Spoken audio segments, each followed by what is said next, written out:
ওরা ভেবেছে আমরা ভাড়াটিয়া, তারা এলাকার মালিক, আমরা ঘর জামাই, তারা শ্বশুর পক্ষ। যা বলে তাই হবে। কোরআনের কণ্ঠ তারা চেপে ধরেছে। হুজুররা ওয়াজের আগে এটা বলবেন না, ওইটা বলবেন না, নেতারা আমাদেরকে বসাইয়া মাইক হাতে নিয়ে সবক দিত।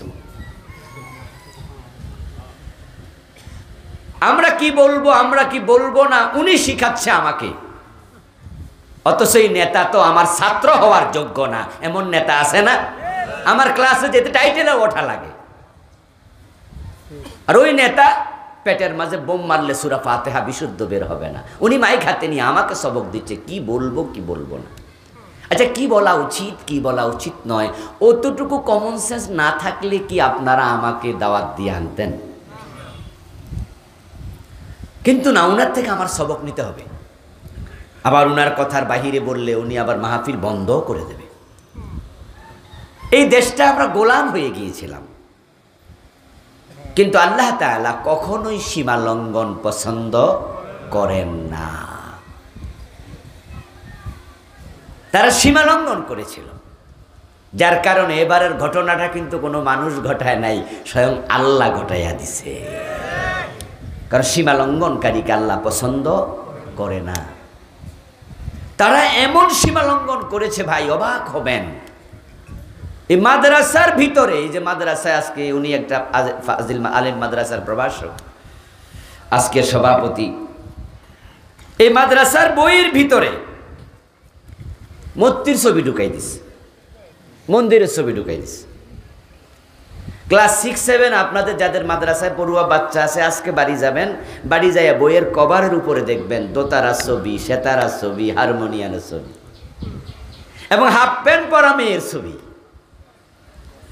আচ্ছা, মাদ্রাসায় কি দোতারা শিখায়, হারমোনিয়াম শিখায়? তো এই ছবি আমাদের এখানে কেন? আচ্ছা, মাদ্রাসা কি হিন্দুর বাচ্চা পড়ে? তো মাদ্রাসা মন্দির আসলো কেন?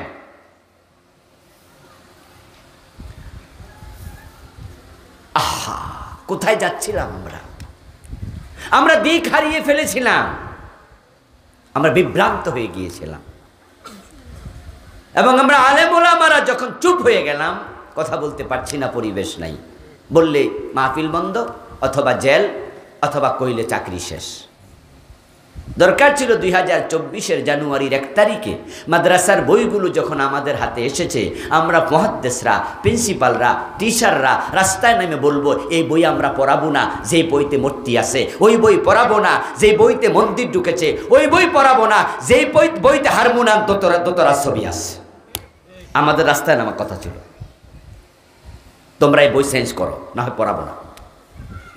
কিন্তু আমরা হুজুররা ভাবছি, এগুলা কইলে তো পরে আমাদের চাকরি থাকবে না, তো চাকরি বাঁচাও, ইসলাম বাঁচুক আর মরুক, অসুবিধা নাই, আমার চাকরি বাঁচুক। তো আল্লাহ তাআলা আকাশ থেকে দেখলেন যে এই দেশের ইসলাম তো অসহায় হয়ে গেছে, যার কেউ থাকে না তার কে থাকে? মাশাআল্লাহ বলেন আবার, যার কেউ থাকে না কে থাকে? আল্লাহ থাকে। আব্রাহা যখন কাবা ভাঙতে আসছিল, তখন আল্লাহ কিন্তু আবাবিল পাখি পাঠাইছে। কিন্তু ভারতে যখন বাবরি মসজিদ ভাঙছিল, তখন কি আবাবিল পাঠাইছিল? কারণটা কি? কাবা যেমন আল্লাহর ঘর, মসজিদও কার ঘর? বলেন বলেন, মসজিদ কার ঘর? ইয়েস, মসজিদ আল্লাহর ঘর। তো বাবরি মসজিদও আল্লাহর ঘর। কাবা যদি আল্লাহর ঘর হয়, মসজিদ আল্লাহর ঘর। তো এটা ভাঙতে যখন হিন্দুরা আসলো, তখন আল্লাহ আবাবিল পাঠাইল না। কেন পাঠাইল না? কারণ আছে। কারণ হলো, আব্রাহা যখন কাবা ভাঙতে আসে, তখন কাবার চারপাশে কোনো মুসলমান ছিল না যারা কাবা রক্ষা করার জন্য জীবন দেবে। কিন্তু বাবরি মসজিদ যখন ভাঙতে আসে, তখন বাবরি মসজিদের দেশ হিন্দুস্তান, ইন্ডিয়াতে মুসলমানের সংখ্যা 25 কোটির বেশি। আল্লাহ তাকায়া দেখলেন 25 কোটি মুসলমান, তোরা যদি আমার ঘর বাঁচাইতে না আছিস, আমি আবাবিল পাখা পাঠাবো না। ইন্ডিয়াতে আছে 25 কোটি মুসলমান, পাশের দেশ বাংলাদেশ, এর পাশেই তো পাকিস্তান। বাংলাদেশে আছি আমরা 16-17 কোটি মুসলমান, পাকিস্তানে 18-20 কোটি মুসলমান। তাহলে ইন্ডিয়া সহ পাকিস্তান বাংলাদেশ সহ মুসলমানের সংখ্যা 60-70 কোটি। বাবরি মসজিদ বাঁচাতে আমরা যখন আগাই নাই, আসমান থেকে সাহায্য আসে নাই, কিন্তু যখন আব্রাহা কাবা ভাঙতে আসে তখন কাবা বাঁচানোর জন্য তার পাশে কোনো মুসলমান নাই, তে আল্লাহ আবাবিল পাঠাইয়া কাবা বাঁচাইছে। যার কেউ থাকে না তার থাকে আল্লাহ। তো বাংলাদেশের হুজুররা কথা বলতে পারে না, শাপলা চত্বরে গুলি করে 5ই মে হাজার হাজার হুজুর মেরা নিল, শত শত। এরপরে জেল, আল্লামা সাইদির মতো লোকটা 13 বছর জেল। আচ্ছা, উনি কি আসলে দর্শনকারী? আপনাদের কি মনে হয়? আচ্ছা, উনি খুন করতে পারে? কিন্তু ওনারা খুনের মামলা, দর্শনের মামলায় 13 বছর জেল। এবং মাদ্রাসার বইতে বললাম, মূর্তির ছবি, মন্দিরের ছবি, আমরা হুজুররা চুপ, চাকরি বাঁচাও। কেউ যখন ইসলামের জন্য আগায় না, আগানোর পরিবেশ নাই, এমন বাংলাদেশ অবস্থানগতভাবে এমন জায়গায় সাহায্য করার জন্য কোনো রাষ্ট্র নাই। কারণ চারিদিকে ইন্ডিয়া, 3 দিকে স্থলভূমি, একদিকে জলভূমি। আমাদের বঙ্গোপসাগর যেখানে শেষ, এরপরে কি ভারত মহাসাগর শুরু না? তাহলে এদিকে গেল ভারত, আর স্থলভূমিতে গেল 3 দিকে ভারত। তা আমাদের সাহায্য করার মতো কেউ নাই। তখন আল্লাহ কয়, ঠিক আছে, আগস্ট বিপ্লব আমি নিজ দায়িত্বে করব। এই জন্য এবারের ঘটনা মানুষ ঘটায় নাই, বিএনপিও ঘটায় নাই, জামাত ইসলামও ঘটায় নাই, কেউ পারে নাই। আর বাচ্চারা যারা আন্দোলন করছে তারা কিন্তু সরকারের বিরুদ্ধে করে নাই, তাদের আন্দোলনটা ছিল কোটা সংস্কার। ঠিক না? ঠিক না? ছেলেরা যারা স্টুডেন্ট, তারা কি সরকারের বিরুদ্ধে শুরু করছিল নাকি? না, তারা শুরু করছে জুলাইতে যে কোটা সংস্কার। গামাসি উঠছিল, গামাসি, এটা চুলকাইছে, তারপরে একটু রক্ত বাইর হয়েছে, এরপরে ক্যান্সার, এরপরে রোগী শেষ। শুরু হয়েছিল কি দিয়া? কথা কয় না ভাইয়া। শুরু হয়েছিল কি দিয়া? গামাসি দিয়া। আরে গামাসি কোনো রোগ হইল নাকি? গ্রামের মানুষের তো গামাসি এটার কোনো দামই দেয় না। আমার দোস্তে গামাসি থেকে ক্যান্সার হইয়া রোগী মরে যাবে, এটা রোগী কোনোদিন ভাবে নাই।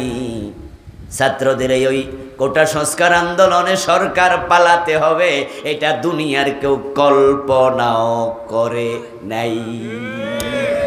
এজন্য আমি বলি, এবারের ঘটনা ঘটাইছে কে?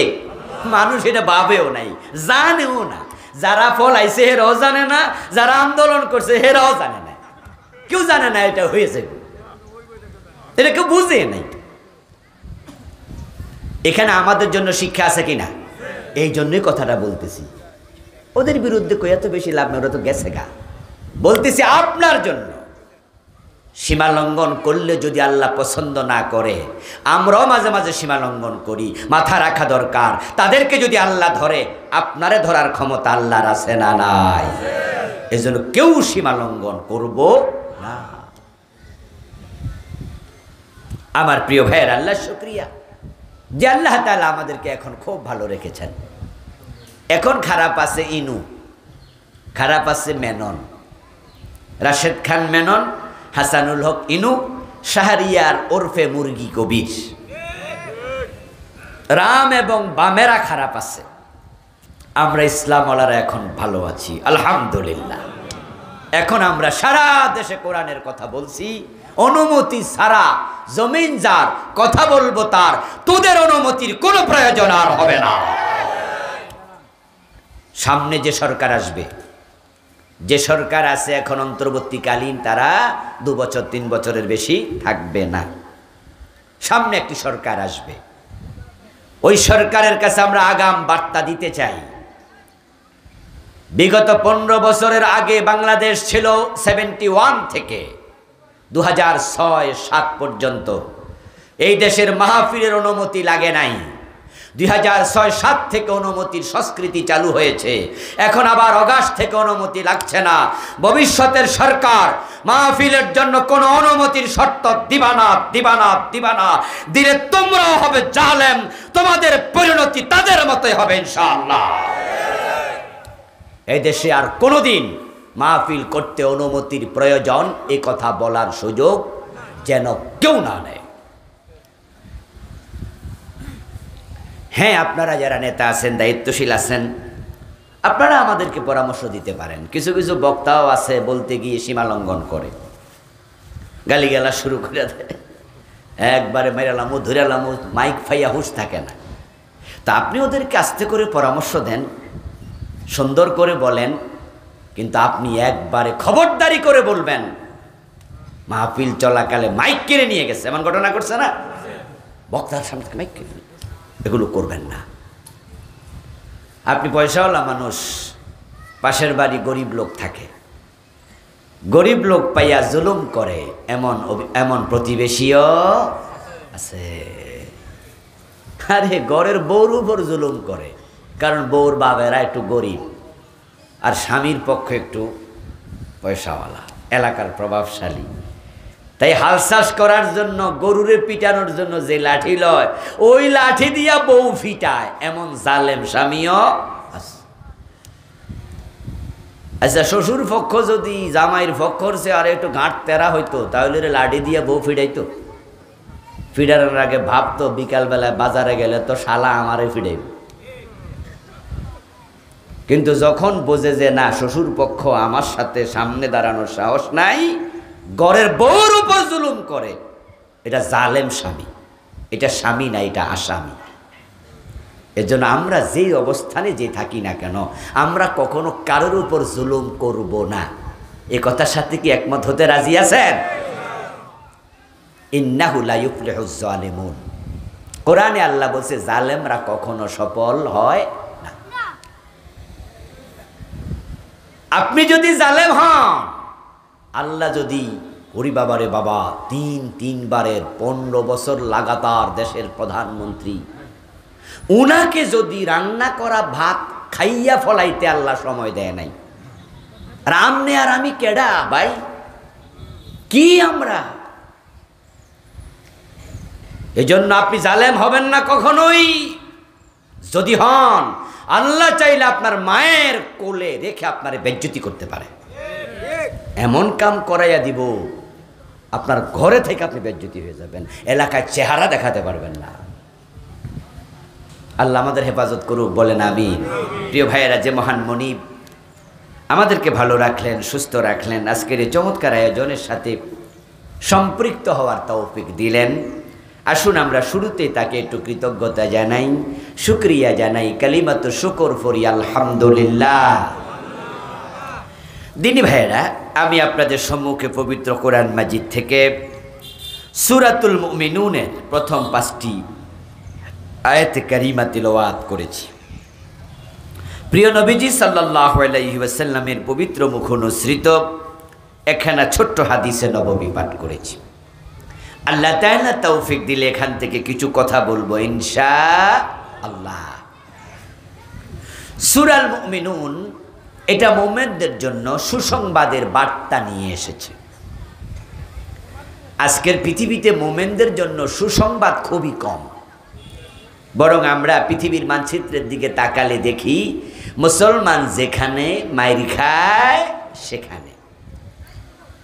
তাম পৃথিবীতে দেশ আছে 228টা, তার মাঝে জাতিসংঘের সনদ পেয়েছে 195টার মতো, কম বেশি। টোটাল 228টা দেশের মাঝে কোনো হিন্দু জাতিগতভাবে নিধনের শিকার একটা দেশ নাই। ইহুদি, বৌদ্ধ, খ্রিস্টান জাতিগতভাবে নিধনের শিকার একটা দেশ নাই। কিন্তু Bosnia, Chechnya, Somalia, Kashmir, Algeria, ফিলিস্তিন, গুজরাট, মায়ানমার, ইয়ামান, সিরিয়া, এইভাবে আমি আরো দেশের নাম বলতে পারবো যেখানে শুধু মুসলমান হওয়ার কারণে মাইর খাচ্ছে। অপরাধ শুধু মুসলিম। আমার প্রিয় ভাইয়েরা, ভারতের বর্তমান প্রধানমন্ত্রী নরেন্দ্র মোদী যখন গুজরাটের মুখ্যমন্ত্রী ছিল, তখন গুজরাটের গোদরা রেল স্টেশনে মুসলিম হিন্দু দাঙ্গা লাগাইয়া দিল। দাঙ্গা লাগাইয়া 2000 মুসলমান, যাদের গায়ে কেরোসিন ঢেলে ঢেলে জীবিত আগুন লাগাইয়া পোড়াইছে। এই জন্য মোদীকে গুজরাটের কসাই বলা হয়। আজ থেকে আরো 20-25 বছর আগের ঘটনা এটা। আমার মনে আছে তৎকালীন পত্রিকায় দেখেছিলাম, ইনকেলাব রিপোর্ট করেছিল গুজরাটে একজন মুসলিম মা গর্ভবতী ছিল। ওই মাকে ধরে এনে তার পেট কেটে বাচ্চা বের করেছে, করে বাচ্চাকে মায়ের সামনে আগুনে পোড়াইছে, তারপরে মায়ের গায়ে কেরোসিন ঢেলে আগুন লাগাইয়া পোড়াইছে। অপরাধ শুধু মুসলিম। ইরাকে সাদ্দাম এবং পুরা ইরাকটা লাখ লাখ মানুষ মেরে ফেলেছে। এটা মনে আসেনি আপনাদের? মুরব্বীরা বলেন, মনে আছে তো? যারা কম বয়সী তারা ভুলে গেছে। আচ্ছা, সাদ্দাম যদি হিন্দু হইতো, বৌদ্ধ হইতো, ইরাক যদি একটি নন মুসলিম কান্ট্রি হইতো, আমেরিকা কি এভাবে আক্রমণ করত? অপরাধ শুধু মুসলিম। আমার বন্ধু, আজকের যে আফগানিস্তান আলহামদুলিল্লাহ ইসলামী খেলাফত কায়েম হয়েছে, সেখানে ওসামা বিন লাদেনের নাম দিয়ে আফগানিস্তানটাকে তারা মেসাকার করে ফেলেছিল। লাখ লাখ মুসলমান এই আফগানিস্তানে তারা শেষ করে দিয়েছিল। কাশ্মীরের মুসলমানেরা প্রায় 100 বছরের কাছাকাছি সময় সেখানে তারা সেকেন্ড ক্লাস নাগরিক হয়ে আছে। মাঝে মাঝে কাশ্মীরে দাঙ্গা লাগাইয়া দেয়, মুসলমানদেরকে কচু কাটা করে। মুসলমানরা তামাম দুনিয়ায় মাইর খায়, সুসংবাদ নাই কোথাও।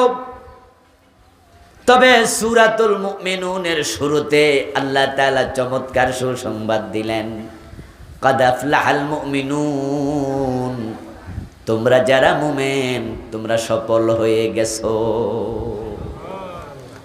আমাদের কক্সবাজারে গেলে একটু ভিতরে ঢুকবেন, উখিয়া সীমান্তের দিকে যাবেন, ওদিকে গেলে দেখবেন যে আমাদের মায়ানমারের রোহিঙ্গা 10 লাখের বেশি মুসলমান, তারা এখানে উদ্বাস্তু শিবিরে কাঁটা তারের বেড়া দিয়া তাদেরকে ভিতরে রাখছে মুরগির খোয়ারের মতো।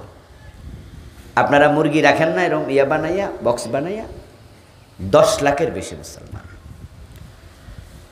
আমি অনেকবার সেখানে গিয়েছি।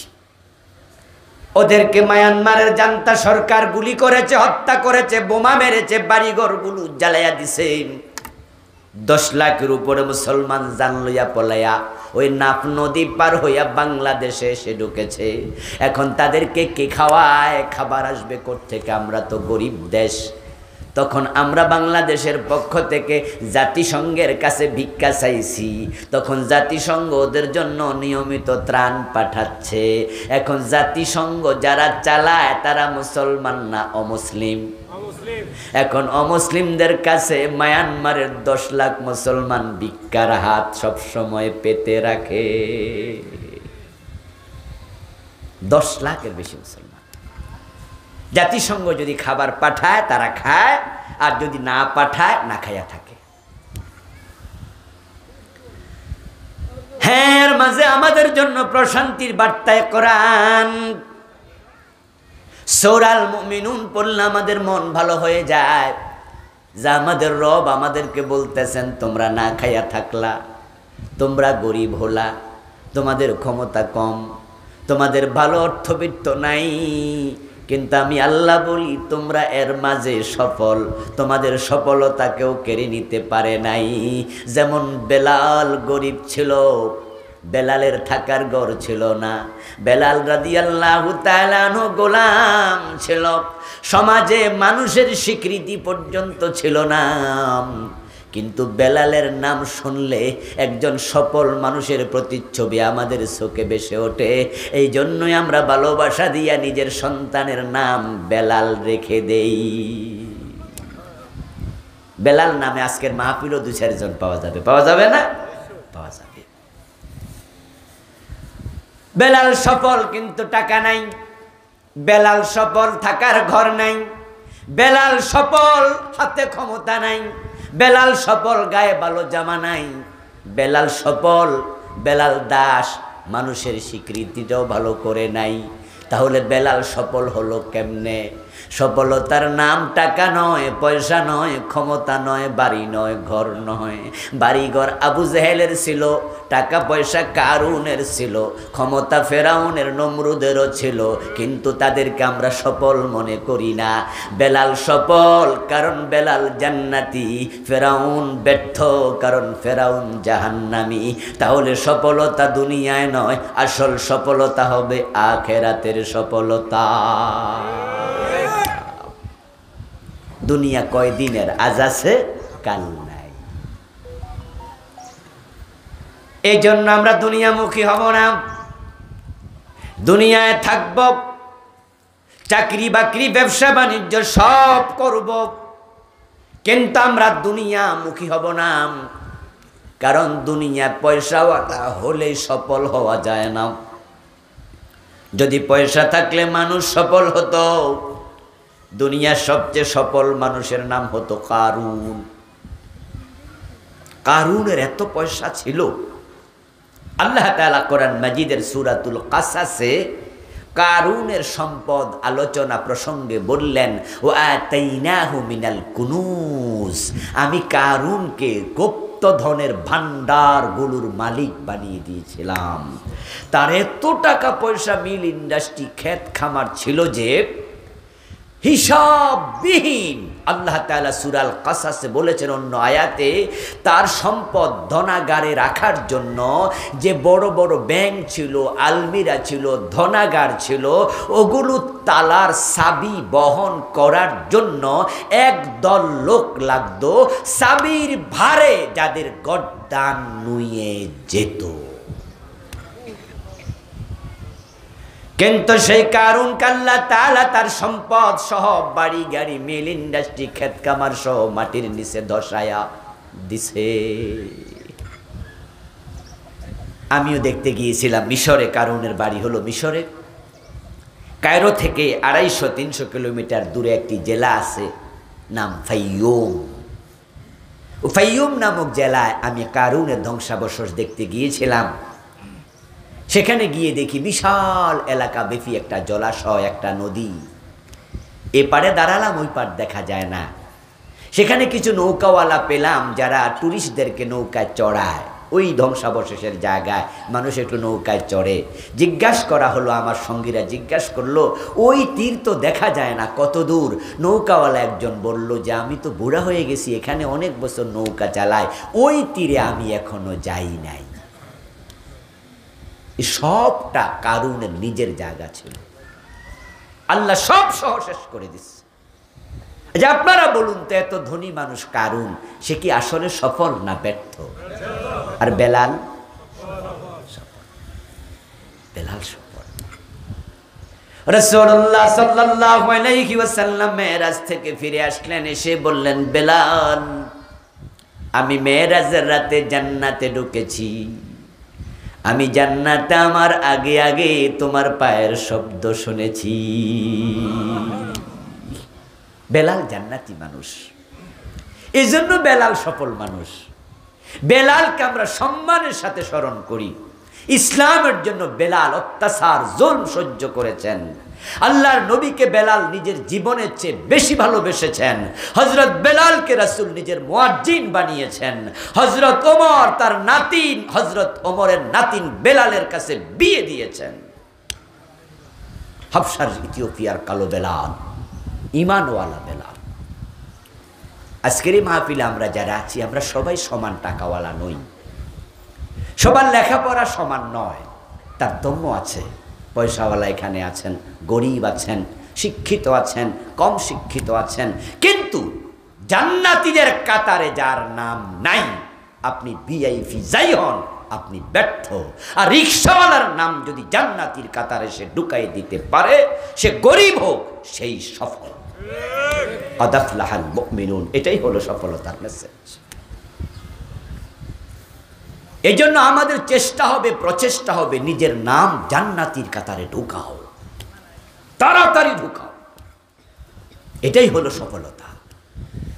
নবী এবং রাসূলেরা মানুষকে জান্নাতের পথে ডেকেছেন, এবং জান্নাতের পথে চলতে গিয়ে হযরত আবু বকর, মক্কার বড় ব্যবসায়ী, তিনি তার টাকা পয়সা সব শেষ।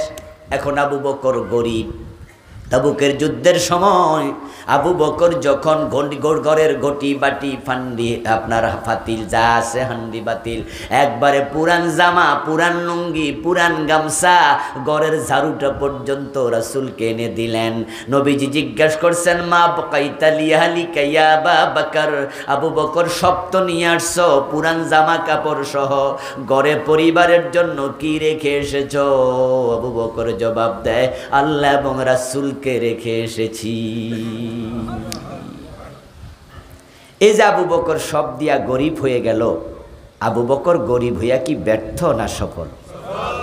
আর আমরা যে হাজার হাজার টাকা আছে, যদি আপনি মনে করেন যে আমার ছেলে 2 লাখ টাকা মাসে বেতন পায়, আমি সফল হয়েছি, আমার 20 বিঘা জমি আছে, আমি কেডা জানুনি? সফল। আপনি ভুলের ভিতরে আছেন। জীর্ণ শীর্ণ সরাইখানা, রাত্রি দিবা দুটি দ্বার, এরই মাঝে দুনিয়াদারি চলছে বড় চমৎকার। রাজার পরে আসছেন রাজা, সজ্জা কত বাদ্য ধুম, তুচ্ছ এসব কয়দিনই বাপ, চোখ বুঝিলে সব নিঝুম। চোখ বন্ধ হলে রিক্সাওয়ালা 3 কাফর, এই দেশের 1000 কোটি টাকার মালিক এস আলম গ্রুপ, তাদেরও 3 কাফর। চোখ বুঝিলে সব শেষ।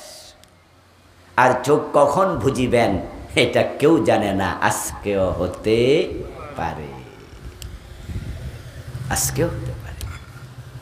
আজরাইল আসতে কাউকে সংকেত দিয়ে আসে না। আর আল্লাহ যে এত বড়, আল্লাহ তার নবীদেরকে পর্যন্ত দুনিয়া থেকে আউট করে দিয়েছে, জিগায় নাই যে আপনি যাবেন কিনা। তবে হ্যাঁ, 1-2টি হাদিসে ভিন্নতা পাওয়া যায়, নবীদেরকে ইখতিয়ার দেয়া হতো, এটা আল্লাহর পক্ষ থেকে ইহতেরাম। নবী সুলাইমান কত বড় নবী, ক্ষমতাওয়ালা, যার কথা জিন পর্যন্ত শুনত, পশু পাখি শুনত, এবং যার কথা বাতাস শুনত। আমরা গাড়িতে চড়ে ঢাকায় যাই, বিমানে চড়ে বিদেশ যাই। নবী সুলাইমান যখন কোথাও যেতেন, তিনি চড়তেন কিসে? বাতাসে। ওয়ালি সুলাইমান আর-রিহ, কোরআনের আয়াত। আল্লাহ বলে, আমি সুলাইমানের জন্য বাতাসকে অনুগত করে দিয়েছি, সে যা বলে বাতাসে তা শোনে। সুবহানাল্লাহ পড়ে। বাতাস যার কথা শুনে, জিনদেরকে দিয়ে কাজ করাইছে। কিন্তু সেই সুলাইমান নবী মারা গেছে শোয়া অবস্থায়, না বসা অবস্থায়, না দাঁড়ানো অবস্থায়? জানেন তো? জানেন তো কি অবস্থায় মারা গেছে? মানে আল্লাহ তাআলা বসতে সুযোগ দেন নাই। সুলাইমান চলে আসো। পরবর্তীতে তিনি তার হাতের লাঠির উপর ভর দিয়েছিলেন দীর্ঘক্ষণ, দীর্ঘদিন। ওই ফোকা লাঠি খেয়েছে, কাত হয়ে পড়েছেন। তখন লোকজন বুঝেছে সুলাইমান নবী মৃত্যুবরণ করেছে। এর আগে লোকেরাও বোঝেনি। আমার বন্ধু, চলে যেতে হবে যে কোনো সময়, 1 সেকেন্ডের নেই ভরসা, মরণ ঘাড়ের পরে। বিপুল সম্পদ করছ জড় বুক বিলাসের তরে, বুলবুল পাখির নে এসেছিনু হেতা, বেঁধেছিনু বাসা বড়ই মমতায়। সময় হলে শেষ, সেরে পরিবেশ, যেতে হবে সেথায়, নিয়তি যেথায়, হয়তো গাছতলায়, না হয় বাসতলায়। তোমার এসি করা রুম, টাইলস করা বিছানা, সুন্দর খাট, বক্স খাট, তোমার মার্বেল করা বাড়ি সব থেকে যাবে। এমন জায়গায় শুইবা যেখানে বিছনা চাদর দেওয়ার সিস্টেম নেই। যদি তুমি তোমার নামটা জান্নাতীদের ভিতরে ঢুকাতে না পারো, মনে রাখবেন, মরার পরে কোনো নতুন তালিকা হয় না। কে জান্নাতে যাবে, কে জাহান্নামে যাবে, তালিকা কিন্তু মরার আগে ফাইনাল হয়। ওখানে শুধু রেজাল্ট ঘোষণা হবে। এই জন্য নাম এখানে ঢুকান জান্নাতীদের কাতারে। এখন কিভাবে জান্নাতীদের কাতারে ঢুকবেন? আল্লাহ তাআলা এবার বলছে কাদ আফলাহাল মুমিনুন, মুমিনরা সফল। এই কথা বলার পরে বলছে আল্লাযীনা হুম ফি সালাতিহিম খাশিউন, ওই মুমিন সফল যেই মুমিন নামাজের ব্যাপারে খুশু খুদু, নামাজের ব্যাপারে বড় মুহাফিজ, নামাজের ব্যাপারে বড় যত্নবান। যার নামাজের ব্যাপারে যত্ন নাই ওটার নাম সফল মুমিন না। আলহামদুলিল্লাহ, এমন কিছু মুমিন আছে কৃষি কাজ করে, তাও নিজের ক্ষেত না, মানুষের ক্ষেতে। মানুষের ক্ষেতে কাজ করলে এলাকায় কি বলে? বদলা, মনি, চাকর, কোনটা বলে? কামলা। কামলা কামলার কাজ করে, উত্তরবঙ্গে থাকে, ওখান থেকে আসছে। কিন্তু নামাজের টাইম হলে গামছা বিছাইয়া ক্ষেতের আইলে নামাজ পড়ে। এমন 2-4 জন আসেনি? আরেকজন এসি রুমে থাকে, এই নামাজ পড়ে। এসি অফিস, জোহরের নামাজ শেষ, ভাত খাইছে, পরে বিড়ি টানতে টানতে টাইম শেষ। আর রিক্সাওয়ালা, আমি এমন রিক্সাওয়ালা দেখেছি, রিক্সা রেখে যদি মসজিদে যায় রিক্সা চুরি হয়ে যেতে পারে, ঢাকায় দেখেছি। তাই কি করলো, ফুটপাতের এক কোনায় রিক্সা দাঁড় করাইয়া দেখলাম গামছা বিছাইয়া রিক্সার সামনের চাক্কার পাশে খাড়াইয়া নামাজ পড়তেছে। দেখে নয়ন জুড়াইয়া গেল, এগুলাই তো সফল মুমিন।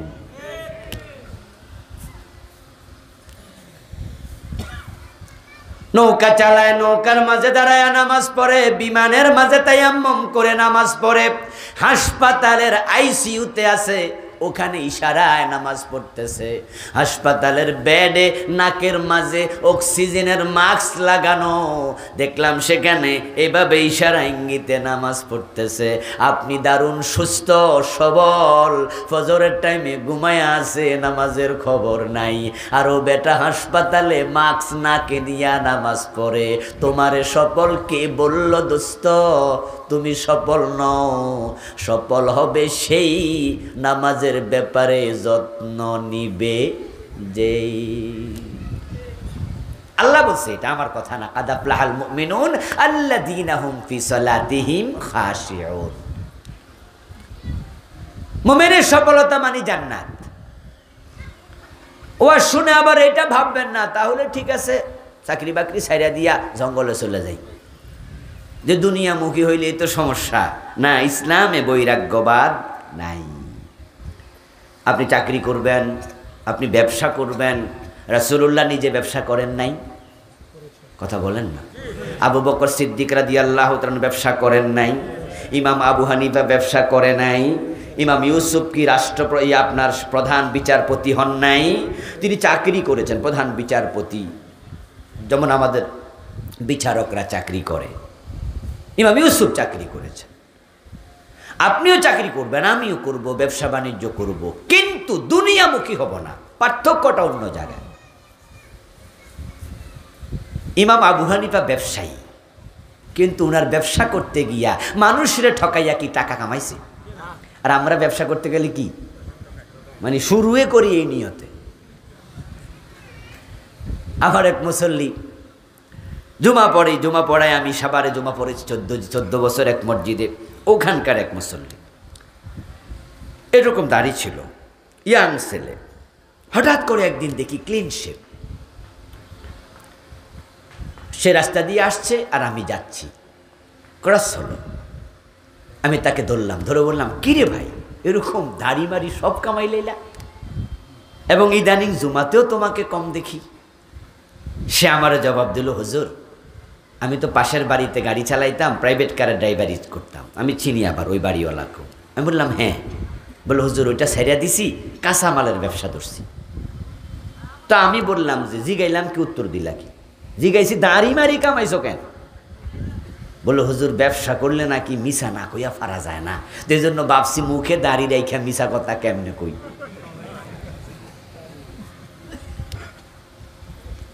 আমি তারে বললাম, এই মিয়া মিছা কথা কইতে হবে কেন ব্যবসা করলে? আচ্ছা যদি মিছা কথা কোয়াও লাগে তো দাড়ি থাকলে কোয়া যাবে না? তো দাড়ি তো হলো সুন্নত, তো লুঙ্গি যে ফরজ, ফ্যান যে ফরজ, এটা তো ফরজ, তো ফরজ আগে খুললে আনা তারে শুরু করতাম। আমাদের দেশে কিছু মানুষ এটা ভাবে যে ব্যবসা মানেই মিছা কথা কওয়া লাগবো, ব্যবসা মানেই মুখ ঠিক রাখা যাবে না, ব্যবসা মানে ওয়াদা করে ওয়াদা রক্ষা করা যাবেই না। যারা টেইলারি করে অধিকাংশ দেখবেন যে তারিখ যে তারিখে দেয় ওই তারিখে জামা কাপড়, প্রয়োজন একটা বুতাম লাগানো বাদ দিয়ে রাখবো, এটা আপনাকে কালকে লাগাই দুমাই, ওয়াদা ঠিক রাখবে না। ফার্নিচার মিস্ত্রি অর্ডার দিয়ে দেখবেন ওয়াদা ঠিক রাখবে না। দুই চারজন ভালো আছে মনে করে ব্যবসা করতে হলে ওয়াদা ভাঙতে হবে, ব্যবসা করতে হলে মিথ্যা বলতে হবে, ব্যবসা করতে হলে হুজুর আপনি কি আর ব্যবসা করেন, আপনি তো বুঝবেন না, ওজনে কম না দিলে ব্যবসা করা যায় না। বাস্তবতা কিছু আছে, নাই যে তা নয়। আমার আপন জেঠাতো ভাই হাফেজে কোরআন, দুবাই ছিল, দেশে আসছে, ব্যবসা ধরেছে আমাদের এলাকার বড় বাজারে, যেটা আমাদের ইউনিয়ন পরিষদের জায়গা। উনি মুদি দোকান খুললো, বছর খানেক পরে দোকান ছেড়ে দিল, লালবাতি জ্বলে গেল।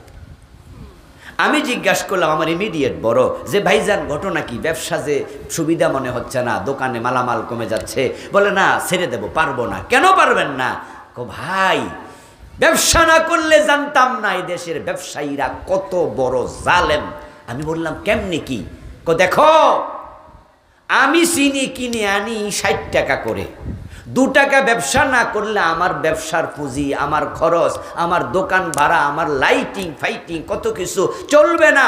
আমি 62 টাকা বেশি, আমার পাশের দোকানদার 60 টাকা কিনে আই না 55 টাকা বেশি।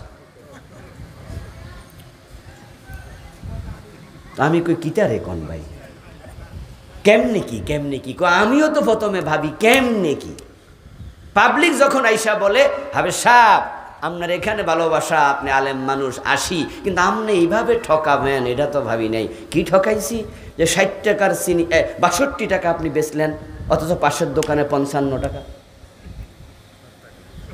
আমি বলি কি রে কয়, একসাথে চিনি কিনে আনি একই জায়গা থেকে, বেটা 60 টাকা তো কিনাই পড়লো, 55 টাকা কেমনে? পরে খবর নিয়ে দেখি 100 গ্রাম কম দেয়। 1 কেজি কত গ্রাম? হ্যাঁ মাশাআল্লাহ, জানেন তো যে কন্যা জোরে কত গ্রাম? তো 1000 গ্রাম যদি 60 টাকা করে হয় কেজি, তাহলে 6 টাকা পড়ে না? 100 গ্রামে 6 টাকা। শুরুতে যদি 100 গ্রাম কম দেয় তাহলে 55 বেচতে অসুবিধা, 6 টাকা তো এখানে নাই। কয় আরো কারিশমা আছে, চিনি 1 নাম্বার 2 নাম্বার মিশিয়ে ফেলে। যখন 1 2 মিশিয়ে ফেলে বোঝা যায় না 1 2, আবার এখানে 6 টাকা শুরুতে নাই, তো ওই বেড়ার লগে আমি দৌড়াইয়া কুলামু কেমনে? এখন পাবলিকরে যদি কইয়া দেই এখানে ওজনে কম দেয়, ওই বেড়া শুনলে তো লাডি লই আইব যে আপনি আমার বিরোধিতা করেন। কইতেও পারি না, সইতেও পারি না, যাবোটা কই? আমার জেঠা তো ভাই পরে ব্যবসা ছেড়ে আবার দুবাই চলে গেল। ও দোস্ত এখন আপনারা বলুন তো, ইমাম আবু হানিফা ব্যবসা করছে, আমরাও ব্যবসা করি, পার্থক্য আসেনি? এখন আপনি ব্যবসা করতে যায় আপনি দুনিয়ামুখী হলেন, আখিরাতমুখী হওয়ার অর্থ দুনিয়া ছেড়ে দেয় না। চাকরি করবেন, ব্যবসা করবেন, নবীরাও করেছে, আমরাও করব, কিন্তু দুনিয়ামুখী হব না। দুনিয়ার সাথে আমাদের সম্পর্ক হবে নৌকার সাথে পানির সম্পর্কের মতো। পানি ছাড়া নৌকা চলবে না, কিন্তু পানিটা নৌকার তলায় থাকুক, নৌকার ভিতরে ঢুকতে দিও না। যদি নৌকার ভিতরে পানি ঢুকতে দাও, এই পানি কিন্তু নৌকা ডুবাইয়া দেবে। ব্যবসা বাণিজ্য সব করিও, আখিরাতমুখী থাকবা, দুনিয়াকে কলবে ঢুকতে দিও না। যাদের কলবে দুনিয়ার লোভ ঢোকে তারাই হারাম খাওয়া শুরু করে, এই দুনিয়া তাদের জাহান্নামে নিয়ে ছেড়ে দেয়।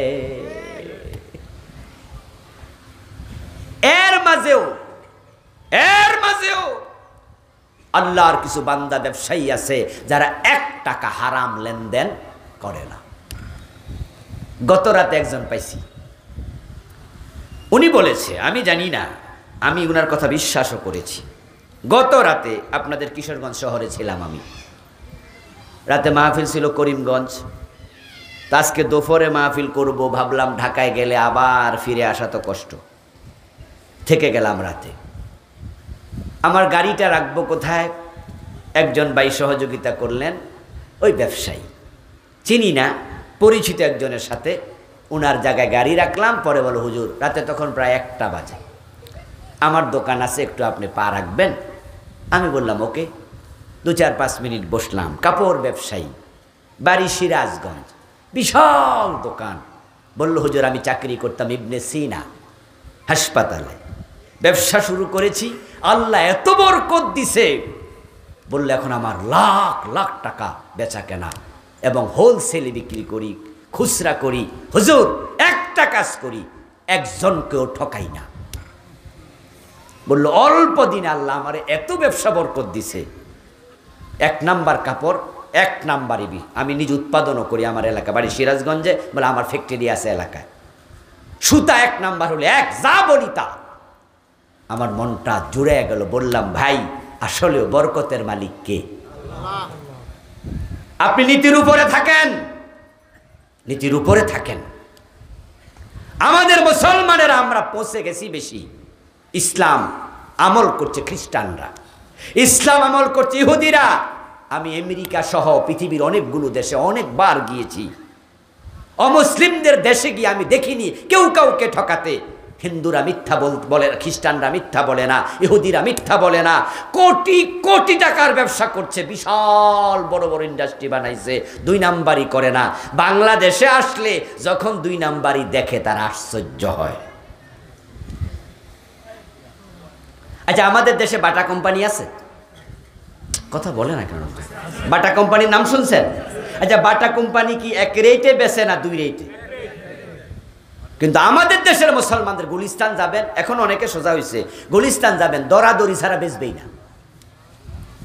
আমি অনেক দোকানে গিয়ে বলি ভাই এক দাম বলেন তো, হাসি দিয়া হুজুর 1 দামে কি চলে? আপনি কিছু বলেন আমি কিছু বলি, ধাক্কা ধাক্কি করতে করতে যেখানে গিয়ে থামি। এর মানে হলো আমি 100 টাকার জিনিস 500 টাকা চামু, দেখি আপনি কি বলেন। তা আপনি লজ্জা শরমে যদি বলেন যে হুজুর 250 200, আমি ধাক্কা মাইরা বলবো এত কমে কি চলে? কিনছি এত 350। মিথ্যুক। আপনার কেনা যদি 350 হয়, আমি এখন কি বলি 10 টাকা ব্যবসা দেই, 20 টাকা দেই, তাহলে 370 টাকা। আপনি তো খুশি গদগদ। 100 টাকার জিনিস 370, যদি 1 রেটে লিখতাম 125, তাহলে তো বেচা হইতো, এত কি আর লাভ হইতো? এই জন্যই তো আমি 1 দামে বেশি না। বাটা কোম্পানি যদি 1 রেটে বিক্রি করে 100 বছর ব্যবসা করতে পারে, তুমি কেন পারবা না? আমরা দুনিয়ামুখী হয়ে গেলাম। ও দোস্ত আমার, ওই দুনিয়ামুখী হতে যাইয়া ব্যবসা করতে করতে নামাজের সময় পায় না। ইভেন সবে কদরের রাতেও এশারের নামাজটা পড়ে না, কারণ ঈদ সামনে, বেচা কেনা রমরমা। তাই পাবলিক এতেকাফে গেছে, পাবলিক মক্কায় উমরা করতে চলে গেছে, পাবলিক নামাজ পড়ার জন্য সবে কদর তালাশের জন্য মসজিদে ঢুকে গেছে। আর দোকানদার সারা রাত দোকানদারি করে, নফল নামাজ দূরের কথা, আপনার রমজানের কি নামাজ, তারাবির নামাজ দূরের কথায় বেটা এশারের ফরজটাও করে নাই। এই হলো ব্যবসায়ী। এজন্য হাসরের দিন আল্লাহ তাআলা ফেরেশতাদেরকে বলবেন, সব ব্যবসায়ীরা আগে জালেমের কাতারে দাঁড় করাও। আত-তুজ্জার ইহশারুনা ইয়াওমাল কিয়ামাতি ফুজ্জারা। হাদিস। সব তুজ্জার, তাজেরের বহু বচন তুজ্জার, ব্যবসায়ীদেরকে সবগুলোর পাপিষ্টের কাতারে দাঁড় করা। ইল্লা মানিত্তাকা ওয়া সাদাকা ওয়া বাররা। তারপরে এবার ফেরেশতাদেরকে আল্লাহ বলবেন, ব্যবসায়ীগুলাকে ফাজের পুজ্জারের পাপিষ্টের কাতারে দাঁড় করাইয়া 4 পাশে তোরা গোল হয়ে খাড়া। এরপরে এবার এই ব্যবসায়ীদের মাঝে ভালো মানুষও আছে, খারাপও আছে। এবার আল্লাহ বলবে যারা মুত্তাকি, যারা সত্যবাদী, যারা আল্লাহকে ভয় করে ব্যবসা করছে, ওদেরকে বের করে করে নবী, সাহাবী, সিদ্দিক ওদের কাতারে দাঁড় করা। সুবহানাল্লাহ। আত-তাজিরুস সাদুকুল আমিন মান নাবিয়্যিন ওয়াস সিদ্দিকিন ওয়াশ শুহাদা ওয়াস সালিহিন। যারা ভালো মানুষ, ভালো ব্যবসায়ী মানুষ ঠকায় নাই, নামাজ পড়তে যাইয়া আপনার দোকানদারি করতে যাইয়া নামাজ কাজা করে নাই। আলহামদুলিল্লাহ, দোকানের মাঝে নামাজে খারাই গেছে। ওই জন্য দেখলাম এক ব্যবসায়ী জোহরের আজান হলো, আমিও মসজিদে যাব, উনি দেখি যে যেহেতু দোকানে কেউ নাই, উনি আল্লাহু আকবার, দোকানের জায়গা দোকান, নামাজ পড়ে ফেলতেছে। আর সৌদি আরবে গেলে দেখবেন যে আজানের সাথে সাথে দোকান। এবং দুনিয়ায় যত পয়সাওয়ালা মানুষ আছে, চাকরিওয়ালারা পয়সা বেশি না ব্যবসায়ীদের পয়সা বেশি? বাংলাদেশে যদি 100 জন বড় বড় পয়সাওয়ালা তালিকা করে, চাকরিওয়ালা কয়জন হইব? 100 জনের মাঝে নট এ সিঙ্গেল পার্সন। 100 জনই ব্যবসায়ী হবে। আরে 100 না, 1000 জন তালিকা করবেন বড় বড় ব্যবসায়ী, নাম্বার 1 2 3 4 1000 পর্যন্ত করেন, চাকরিওয়ালা একটাও ঢুকবে না। কারণ ব্যবসার মাঝে এত বরকত, চাকরির মাঝে এত বরকত নাই। আর কোত্থেকে আসবে? বাংলাদেশের সবচেয়ে বড় চাকরি যেটা, এটার নাম হলো সচিব। সচিবের বেতন হলো 1 লাখ, সব মিলে সর্বসা করলে 1.25 লাখ। তো 1.25 লাখ টাকা যদি হয়, বছরে কয় লাখ হইলো? 1.5 লাখ করে হইলেও তো 18 লাখ হয়। আর এমন ব্যবসায়ী বাংলাদেশে আছে একদিনেই 50 লাখ টাকা। এখন ব্যবসায়ীরা সবচেয়ে ধনী। এবার বলুন তো, ধনীরা কি হিসাব করে করে যথাযথভাবে যাকাত দেয় নাকি? এজন্য ব্যবসায়ীরা পাপিষ্টের কাতারে থাকবে বেশি। পয়সা যখন বেশি হয়, মানুষ তখন কৃপণ হয়। পরের আয়াত, আল্লাযীনা হুম লিয-যাকাতি ফাইলুন। শুধু নামাজ পড়লে হবে না, যথাযথ যাকাত দাও। যাকাত, পয়সা বেশি হলে মানুষ কৃপণ হয়। এর কারণ আছে দোস্ত। আমার আছে 10 লাখ টাকা, আমি 1 বছর যাওয়ার পরে ভাববো যাকাত কত? প্রতি লাখে 2500, 10 লাখে 25,000। আমি হিসাব করে যাকাত দিলাম, কিন্তু টাকা হয়ে গেছে 1 কোটি। এবার হিসাব করে দেখি যাকাত হয় 2.5 লাখ। এবার একটু কষ্ট লাগতাছে, 2.5 লাখ টাকা যাকাত দেব। আমার টাকা হয়ে গেছে 100 কোটি, এখন যাকাত আসে 2.5 কোটি। মনে মনে ভাবি 2.5 কোটি হলে তো আরেকটা ইন্ডাস্ট্রি বানানো।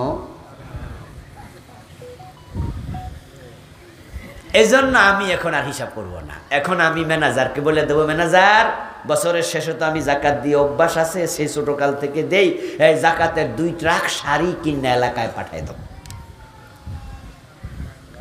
1 ট্রাক লুঙ্গি কিনা পাঠাইয়া দাও। এটার নাম হলো লামসাম যাকাত দেয়া। হিসাব করলে 2.5 কোটি। আচ্ছা, আর 100 কোটি টাকা না, 1000 কোটি টাকাওয়ালা বাংলাদেশে আছে না নাই? আছে। মানে আমাদের নেত্রী কি কইছে? উনার বাড়ির ফিয়ন কয় কোটি টাকার মালিক? কি শুনছেন নি আপনারা? নেত্রী বলছে যে আমার ফিয়নই নাকি 400 কোটি টাকার মালিক। তা আমার প্রশ্ন হলো, বাড়ির ফিয়ন যদি 400 কোটি টাকার মালিক হয়, বাড়িওয়ালা কত কোটি টাকার মালিক? হিসাব ছাড়া। 100 কোটিতে 2.5 কোটি, 400 কোটিতে 10 কোটি টাকা। আর 10 কোটি টাকা যাকাত দিলে তো আমার 2-3টা ইন্ডাস্ট্রি বানানোর টাকা চলে যাবে। তখনই বড় লোকেরা যাকাত দেয় লামসাম। হিসাব করে যাকাত যদি এই দেশের মানুষেরা দিত, তাহলে 15 বছরের ব্যবধানে বাংলাদেশও গরিব খুঁজে পাওয়া যেত না।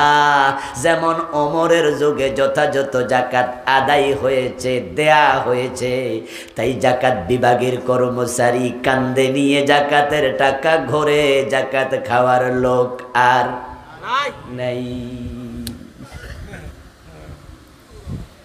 এখন যাকাত যারা দেয় না, নামাজ যারা যত্ন নেয় না, তারা সফল না।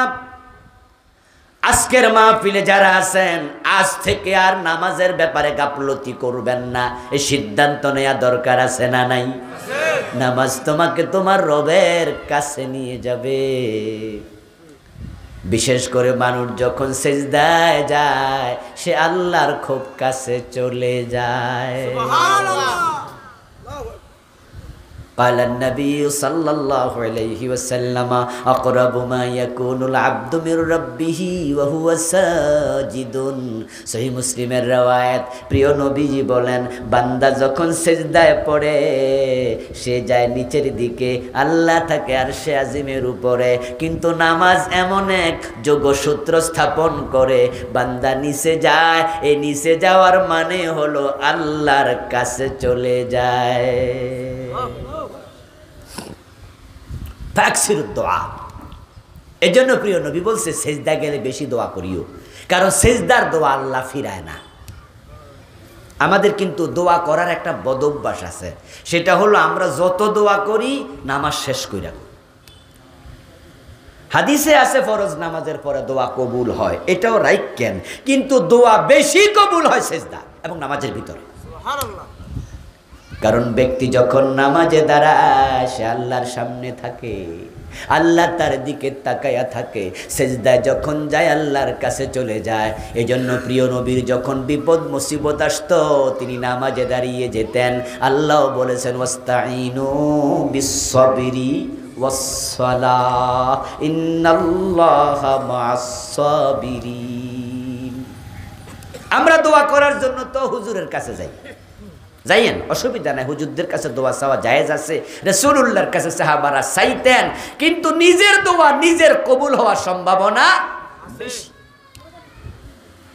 কারণ আপনার চাহিদা তো আমি বুঝবো না আপনারটা আপনি বুঝবেন যদি আপনাকে মশা কামড়ায় ব্যথা কি আমি পাবো আপনাকে সাপে কামড়াইলে আপনি যতই বলেন হুজুর সাপে কামড়াইছে হুজুর খুব ব্যথা আমি কিন্তু এতটা বুঝবো না আপনি যা বোধ করবেন এই জন্য নিজের চাহিদা আল্লাহর কাছে নিজে যেভাবে বলা যায় আরেকজনকে দিয়ে সেভাবে বলানো যায় না তো আল্লাহর বক্তব্য হলো ফাজকুরুনি আযকুরকুম আমাকে ডাইরেক্ট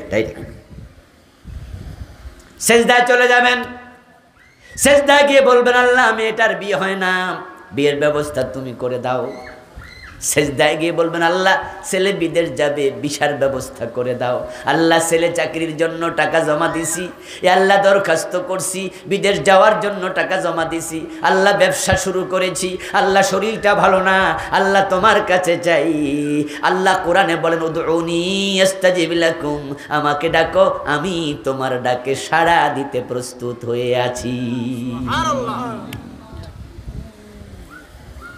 এই নামাজ আপনাকে আল্লাহর কাছে নেবে অথচ এই দেশের লোকেরা নামাজে খুশু খুদু তো পড়ে কত আছে নামাজি পড়ে না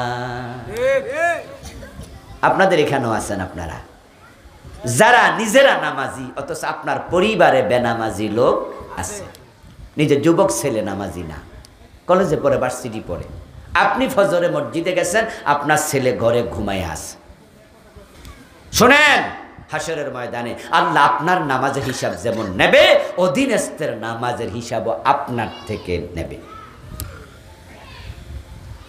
কোরআনে আছে ওয়ামুর হালাকা বিসসালাতি ওয়াস্তাবির আলাইহা নামাজ এমন এক ইবাদত যেটা শুধু নিজে নয় নিজে নামাজ পড়ো তোমার পরিবারকে নামাজের আদেশ করো সন্তানের বয়স যখন 7 নামাজের আদেশ করো নামাজ যখন পড়বে না 10 বছর হলে প্রয়োজনে শাসন করো নামাজ পড়তে বাধ্য করো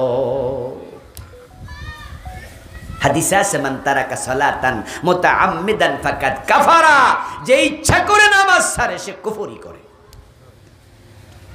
প্রিয় ভাইয়েরা নামাজ ছাড়বেন না কোনোদিন আল্লাহ নামাজ ছাড়ার কোনো অধিকার মানুষের দেই নাই দেহের মাঝে মাথা যেমন দিনের মাঝে নামাজ তেমন কল্লা যদি কেটে ফেলা হয় তাহলে বডিটা কার এটা চেনা যায় না আপনার বউও চিনবে না আপনার কল্লা ফেলাই দিলে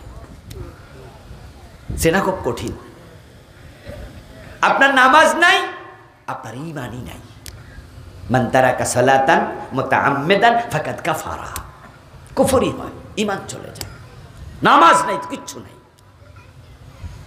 এইজন্য আপনি দেখবেন শরীয়তের অন্য যত ইবাদত আছে এগুলো মাঝে মাঝে স্থগিত হয় ইল্লা সালাহ নামাজ ব্যতীত মাঝে মাঝে রোজা স্থগিত হয়ে যায় অসুস্থ হলে রমাদান মাসে আলেম ওলামারা বলে এটা পরে রাখেন, আপাতত না রাখলেও চলে। আল্লাহ বলছে ফামান কানা মিনকুম মারিদান আও আলা সাফারিন ফাইদ্দাতুম মিন আইয়ামিন উখার। তুমি অসুস্থ, তুমি সফরে আসো, রোজা আপাতত মুলতবি, তুমি পরে রাখো, রোজা কাজা করা যায়। গরিব মানুষ হজ ফরজই হয় না, গরিব মানুষ যাকাত দিতেই হয় না। ও দোস্ত, আপনি দেখেন, আপনি গরিব, যাকাত মাপ, আপনি গরিব, আপনার জন্য হজ মাপ, আপনি অসুস্থ, আপাতত রোজা মাপ। কিন্তু নামাজ এমন এক ইবাদতের নাম, দেহ থেকে যেমন কল্লা আলাদা হয় না, একজন মানুষের জীবন থেকে নামাজ আলাদা হবে না। এত সুস্থ, দাঁড়ানোর ক্ষমতা নাই, ইসলাম বলে বসে পড়ো, বলে হুজুর বসতেও তো পারি না, ইসলাম বলে শুয়ে ইশারায় হলেও পড়ো। সল্লি কায়েমা ফাইন লাম তাস্তাতি ফাকাইদা ইল্লা আলা জানবিন। প্রিয় নবীর অর্ডার, দাঁড়িয়ে পড়ো, পারো না, বসে পড়ো, পারো না, শুয়ে পড়ো, ইশারায় পড়ো। মাপ নাই, মাপের সিস্টেমই নেই।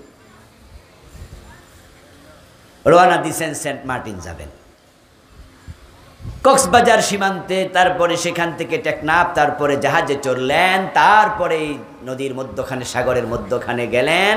হঠাৎ করে ঝড় তুফান শুরু হলো, ডানে বামে সামনে পিছে তাকিয়ে দেখেন যে বাড়িঘর কিচ্ছু দেখা যায় না, বঙ্গোপসাগরের থই থই পানি। হঠাৎ গেছে জাহাজ ডুবে, হতে পারে না। নামাজের মাসালা কি তখন? মাসালা কি? হুঁশ আসে যতক্ষণ, নামাজ পড়স ততক্ষণ। মাসালা, মূলনীতি, আবার বলছি, হুঁশ আসে যতক্ষণ, নামাজ ফরজ ততক্ষণ। আপনি পানিতে সাঁতার কাটছেন, কিন্তু কোন দিকে পার, কোন দিকে দিক আপনি জানেন না, কিচ্ছুই তো দেখা যায় না। হুঁশ আছে, সাঁতারও কাটতেছেন, দেখলেন সূর্য ডুবে যায়, মনে পড়ে গেল আসরের নামাজ তো পড়ি নাই। শরীয়তের মাসালা হলো, তখনও হুঁশ যদি থাকে, সাঁতার কাটতে কাটতে ইশারায় আসরের নামাজ পড়ো, তখনও মাপ নাই।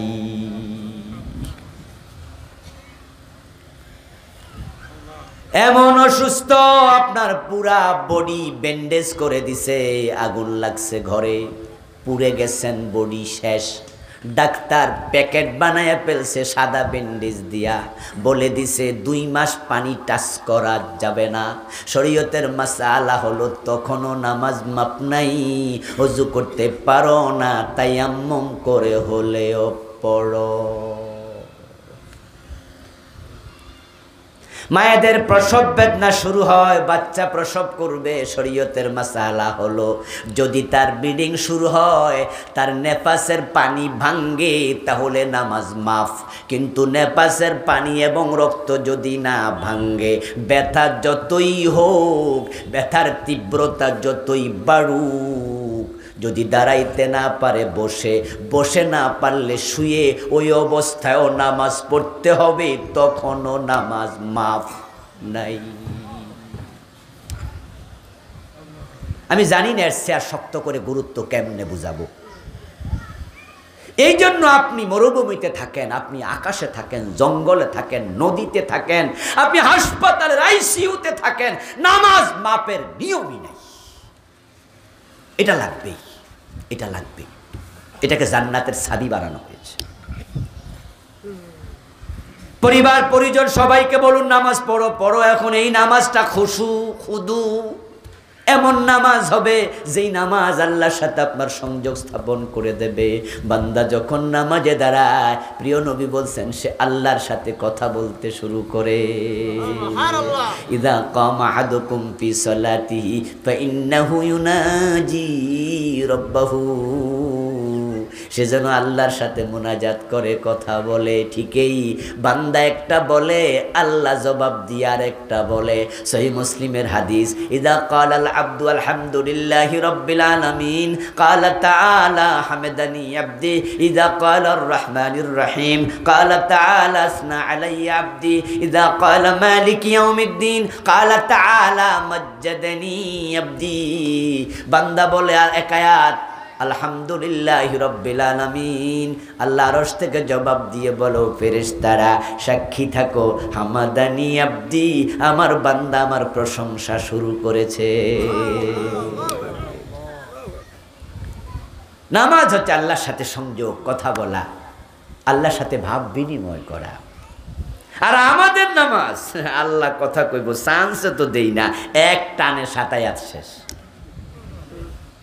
তাড়াহুড়া কাকে বলে?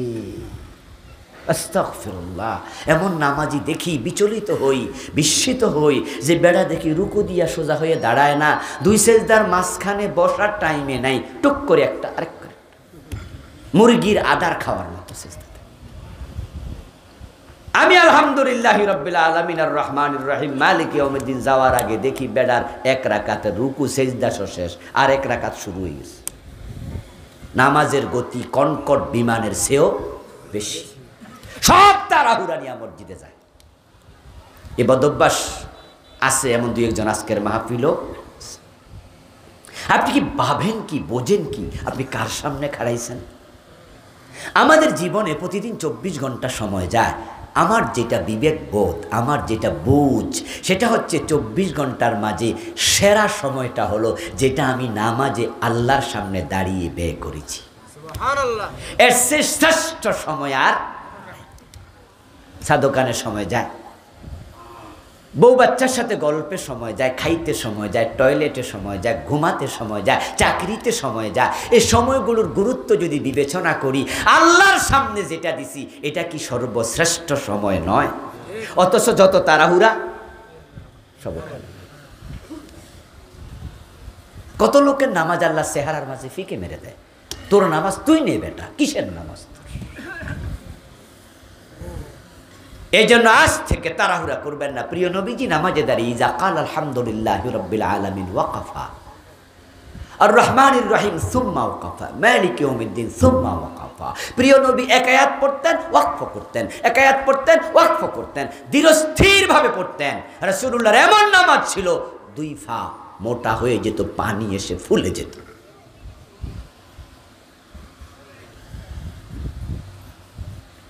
আজ থেকে আর আমরা তাড়াহুড়া করব না। রাজি আছেন তো ইনশাআল্লাহ? এই নামাজ হবে সফলতার মাধ্যম। যাকাত যারা দেন, যাকাত দেবেন হিসাব করে, লামসাম দেবেন না।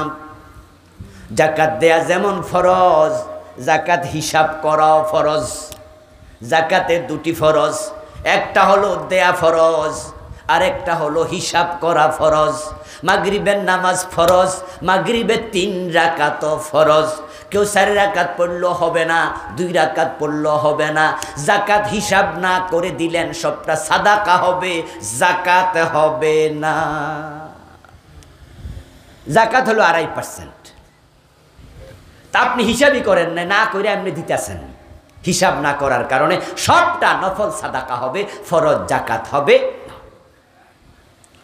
ওয়াল্লাযীনা হুম আনিল লাগবি মুরিদুন। সফল মুমিনের আরেকটা চরিত্র হলো তারা অপ্রয়োজনীয় কথা বলে না। অপ্রয়োজনীয় কথা বলার অভ্যাস আমাদের ভিতরে খুব বেশি, বিশেষ করে বাংলাদেশের লোকের অভ্যাস। মুখে তো কোনো তালামালা নাই, তাই শুধু কয়, বুঝলেও কয়, না বুঝলেও কয়, জানলেও কয়, না জানলেও কয়। চা দোকানে বইসা তালাকের ফতুয়াও দেয়া হয়। অথচ মানুষকে জাহান্নামে নেবে 2টি জায়গা, একটা হলো 2 ঠোঁটের মাঝখান, আর একটা হলো 2 রানের মাঝখান। প্রিয় নবীজি বলছেন, মাইয়াদমান লিমা বাইনা লিহিয়াইহি লাহিয়াইহি ওয়া মা বাইনা রিজলাইহি আদমান লাহুল জান্নাহ। যারা এই 2 চোয়ালের মাঝখান, 2 রানের মাঝখান লজ্জাস্থান আমি নবীর কাছে জিম্মা দিল, আমি নবী মুহাম্মদ তার জান্নাতের জিম্মাদার হয়ে গেলাম। সুবহানাল্লাহ। আমলিক আলাইকা লিসানাক, জিহ্বা ব্যবহার করবেন সাবধানে। কথা বেশি বললে কি হয়? গীবত হয়, শিকায়াত হয়, ভুল হয়, মিথ্যা হয়। আপনার মুখ আপনার জাহান্নামের কারণ হয়ে যেতে পারে। খুব সতর্ক। না বুঝে কথা বলবেন না, চুপ থাকেন। জানি না বলবেন, জানি না, এটা বলাতে কোনো লস নাই, কোনো লজ্জা নাই, কিন্তু ভুল বলাতে সমস্যা। বিশেষ করে মাসআলার ক্ষেত্রে সতর্ক থাকবেন। না বুঝে মাসালা বলবেন না।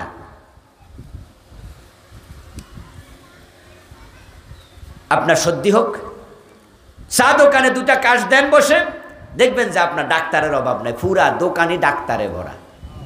একজন বলবে কিরে দোস্ত সর্দি হয়েছে, প্যারাসিটামল খা। একজন বলবে আরে নাফা এক্সট্রা খা, আরেকজন বলবে না হিস্টাসিন খা, আরেকজন বলবে ফেনাডিন খা। সব এমবিবিএস। আসলে এমবিবিএস কয়জন? কিন্তু কথা বলার লোকের অভাব নাই। প্রিয় নবীজির কাছে একজন সাহাবী গেলেন, গিয়ে বলেন ইয়া রাসূলুল্লাহি ওয়া মান নাজাত, ও নবী নাজাত কিসে মিলবে? রাসূলুল্লাহ বললেন তাই নাকি, জিহ্বার মালিক হও। আরেকজন জিজ্ঞাসা করল ইয়া রাসূলুল্লাহ আমার সবচেয়ে বড় দুশমন কে? রাসূল জিহ্বা ধরে বললেন হাদা, তোমার নিজের সবচেয়ে বড় দুশমন তোমার নিজের জিহ্বা। এজন্য প্রিয় ভাইরা, অপ্রয়োজনীয় কথা বলবেন না, অপ্রয়োজনীয় কাজ করবেন না। টেলিভিশনের সামনে বইয়া 3 ঘন্টা লম্বা সিনেমা দেখে এমন মুসল্লিও আছে।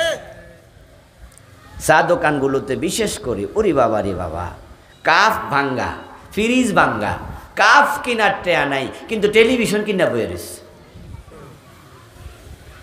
কাফের কোনায় ময়লা, সাফ করলে দৌড়লেও ওঠে না, কয় হুজুর ফুরান কাপ তো ওঠে না।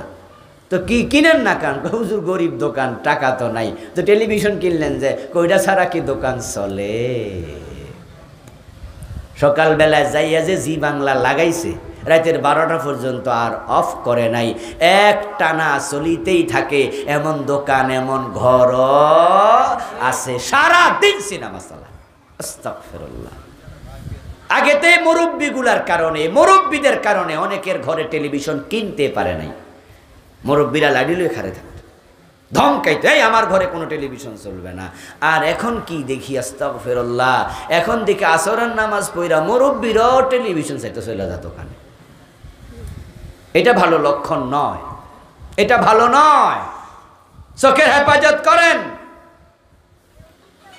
লিফুরুজিহিম হাফিজুন, পর্দা করেন। আল্লাহ চোখের মাঝে সীসা গলায় দেবে উল্টা পাল্টা তাকাইলে চাইলে। নাউযুবিল্লাহি মিন যালিক। খুব সতর্ক। এমন যুবক আছে আমি দেখি, ওরা কয় 6 ঘন্টা নাকি টানা ক্রিকেট খেলা দেখে। কোন ক্রিকেট ম্যাচ নাকি 3 দিনও আছে।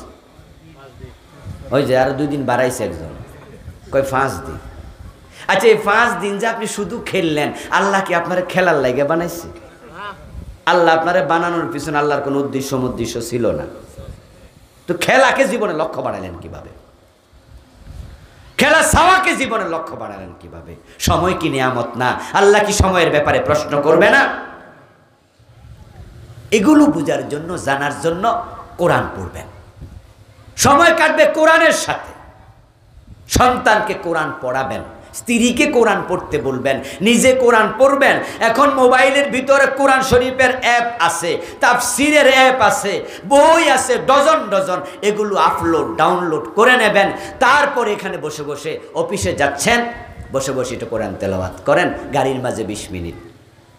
দোকানে বসে আছেন, কাস্টমার নাই, কোরআন তেলাওয়াত লাগাইয়া দেন, মাহফিল লাগাইয়া দেন।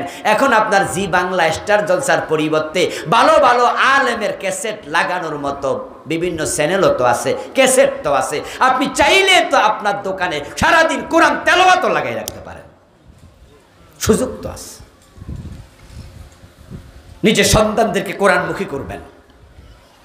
আলহামদুলিল্লাহ, আজকের যে মাদ্রাসা, যার উদ্যোগে আজকের প্রোগ্রাম, হযরত আয়েশা খাতুন, নাকি আয়েশা খাতুন কোন একজন মহিলা মনে এলাকার, ওনার নামে কওমি মাদ্রাসা। আপনাদের সন্তান, ছেলে মেয়ে সবাইকে নুরানি শিক্ষাটা কমপক্ষে নুরানি শিক্ষাটা দেবেন। 40টা হাদিস মুখস্থ হয়ে যাবে। 40টা হাদিস কি এখানে সবাই মুখস্থ পারেন? পারেন না। আর আপনার ভাইকে, বাচ্চাকে উনাদের মাদ্রাসা দিয়ে দেন, নুরানি মাদ্রাসা, দেখবেন 1 মাসের ব্যবধানে অর্থ সহ 40টা বলে দেবে। শুধু 40টা হাদিস না, সন্তানদেরকে এখানে জানাজার নামাজ কেমনে পড়া, ইমামতি শুদ্ধ শিখায়। হুজুরের কাছে যাওয়া লাগবে না, মসজিদের হুজুর জানাজার নামাজের ইমাম হবে। তৃতীয় তাকবীর দিয়ে দোয়া আছে, আল্লাহুম্মা গফিরলি হাইয়িনা ওয়া মাইয়িতিনা ওয়া শাহিদিনা ওয়া গায়িবিনা। ও আল্লাহ, আমার এই মৃতকে ক্ষমা করে দাও, জীবিতকে ক্ষমা করো। হুজুর দোয়া করে, দোয়া মুখ থেকে আসে। আর আপনার নিজের সন্তান যদি বাবার লাশ সামনে রেখে জানাজার নামাজের ইমামতি করে, দোয়াটা তার কলিজার ভিতর থেকে আসবে, কলিজার ভিতর থেকে বের হবে। এই জন্য সন্তানকে কমপক্ষে জানাজার নামাজ পড়াইতে পারে অতটুকু এলেম দেন। তারপর ডাক্তার হোক, ইঞ্জিনিয়ার হোক, উনাদের এখানে ক্লাস 5, ক্লাস 7, 8 পর্যন্ত পড়লে কোরআন পড়তে পারবে, অর্থ বুঝতে পারবে, বিশুদ্ধ তেলাওয়াত হয়। নুরানি মাদ্রাসাগুলোর সবচেয়ে বড় অবদান হলো তেলাওয়াতটা বিশুদ্ধ হয়ে যাবে। কিন্তু আমি যদি এখানে যারা আজকে আছেন মাহফিলে, আপনাদের সবার সূরা ফাতিহা শুনতে চাই, সবাই বিশুদ্ধ পারবেন? অনেকেই পারবেন না। অনেক মুরব্বীরা, আপনারা ছোটকালে যখন পড়ছেন মক্তবে, তখন আনাকুম, বানাকুম, তানাকুম এই জাতীয় যোগে পড়ছেন, তো আপনাদের ওস্তাদরাও ছিল মুর্শি টাইপের হুজুর, বিশুদ্ধ অনেকে জানতোই না। এদেশে তো মাদ্রাসাই ছিল না। কামেল পাশ করার জন্য যাওয়া লাগতো কলকাতা আলিয়ায়, দাওরা পাশের জন্য দেওবন্দ মাদ্রাসা, ঠিক না? দেওবন্দে যাওয়া লাগতো। এই যে আজকে জামে এমদাদিয়া দাওরা মাদ্রাসা বিশাল কিশোরগঞ্জে, এত বড় মাদ্রাসা কি 100 বছর আগে ছিল এখানে? চর্চিনা 100 বছর আগে ছিল না, ঢাকা আলিয়া ছিল না, কলকাতায় ছিল।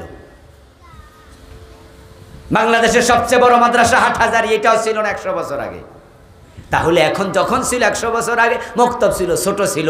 এখন তো অনেক আলেম, আলহামদুলিল্লাহ, নিজের যোগ যা গেছে বিশুদ্ধ করেন, চেষ্টা করেন, নিজের সন্তানকে উনাদের হাতে তুলে দেন। দেখবেন আপনার সন্তান আপনি মরার পরে কবরের পাশে গিয়ে বিশুদ্ধ তেলাওয়াত করবে, আপনার জানাজার ইমাম হবে, সুন্দর করে কোরআন তেলাওয়াত করবে, কলিজাটা ভরে যাবে।